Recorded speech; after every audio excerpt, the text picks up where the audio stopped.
காங்கேயம் அருகே ஆறுதொழுவு ஊராட்சியில் உங்களுடன் ஸ்டாலின் திட்ட முகாமில் தமிழ் வளர்ச்சி மற்றும் செய்தித்துறை அமைச்சர் மு.பே. சாமிநாதன் பங்கேற்று நலத்திட்ட உதவிகளை வழங்கினார். காங்கேயம் தாலுகா குண்டடம் ஒன்றியத்துக்குட்பட்ட இம்முகாமில் வீட்டு வரி ரசீது பெயர் மாற்ற ஆணை, சோளம் மற்றும் காய்கறி விதை தொகுப்பு, காய்கறி மற்றும் பழச்செடி தொகுப்பு, மருத்துவ பெட்டிகள் உள்ளிட்ட பல நலத்திட்ட உதவிகள் பயனாளிகளுக்கு வழங்கப்பட்டன. பின்னர் காங்கேயம் ஒன்றிய கீரனூர் ஊராட்சியில் நடைபெற்ற நிகழ்ச்சியில் பிரதம மந்திரியின் கிராமப்புற சாலை மேம்பாட்டு திட்டம் மற்றும் முதலமைச்சரின் கிராம சாலை மேம்பாட்டு திட்டத்தின் கீழ் 4,66,00,000 6 சாலைகள் அமைக்கும் பணி தொடக்கமிடப்பட்டது. மேலும் முள்ளிபுரத்தில் அமைந்துள்ள காங்கேயம் அரசு கலைக் கல்லூரியின் முன்புறம் சட்டப்பேரவை உறுப்பினர் நிதியில் 14,60,60,000 கட்டப்பட்ட பயணியர் நிழற்குடை திறந்து வைக்கப்பட்டது. இதையடுத்து இக்கல்லூரி மாணவர்களுக்கு பேருந்து சேவையும் தொடங்கி வைக்கப்பட்டது. இந்நிகழ்வுகளில் தாராபுரம் வருவாய் கோட்டாட்சியர் சரவணன், காங்கேயம் வட்டாட்சியர் ஆர். மோகன், குண்டடம் கிழக்கு ஒன்றிய திமுக செயலாளர் சிவசெந்தில்குமார், காங்கேயம் வடக்கு ஒன்றிய திமுக செயலாளர் கருணை பிரகாஷ், வருவாய் ஆய்வாளர் விதுர்வேந்தன், உதவி பொறியாளர்கள் சரவணகுமார், முத்துக்குமார் உள்ளிட்ட பலர் பங்கேற்றனர். திருப்பூர் மாவட்டம்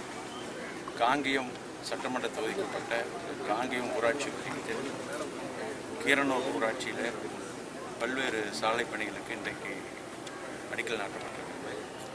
மாண்புமிகு முதலமைச்சர் அவர்களுடைய ஆணைக்கிணங்க, மாண்புமிகு துணை முதலமைச்சருடைய ஆணைக்கிணங்க, ஊரக வளர்ச்சித்துறை மாண்புமிகு அமைச்சர் ஐ. பெரியசாமி அவருடைய வழிகாட்டலோடு இந்த சாலை அமைப்பதற்கு இன்றைக்கு ஏறத்தாழ 6 சாலைகளுக்கு ஏறத்தாழ 4,66,00,000 மதிப்பில் நிதி ஒதுக்கம் செய்யப்பட்டு இந்த ஒப்பந்தப்படி கோரப்பட்டு இன்றைக்கு நிர்வாக அனுமதியெல்லாம் வழங்கப்பட்டு இன்றைக்கு இந்த சாலை இன்றைக்கு பூஜை போடப்பட்டிருக்கிறது, அடிக்கல் நாட்டப்பட்டிருக்கிறது. விரைவில் இந்த சாலை பணிகள் நடந்து முடிந்து மக்களுடைய பயன்பாட்டுக்கு விரைவில் ஒப்படைக்கப்படும். எனவே இது நீண்ட ஆண்டு காலமாக இந்த பகுதியினுடைய மக்களுடைய கோரிக்கை இப்பொழுது நிறைவேறுகிறது. திராவிட மாடல் ஆட்சியில் இது போன்ற பணிகள் தொடர்ந்து நடைபெற்று வருகிறது. அந்த வகையில் இன்றைக்கி இந்த சாலை பணியில் அடிக்கல் நாட்டு விழாவின் நிகழ்ச்சியில் கலந்து கொள்கிற வாய்ப்பை உருவாக்கி தந்த மாண்புமிகு முதலமைச்சர்களுக்கும் மாண்புமிகு துணை முதலமைச்சர்களுக்கும் தொகுதி மக்களாகிய காங்கேயம் தொகுதி வாக்காளர் பெருமக்களுக்கு இந்த நேரத்தில்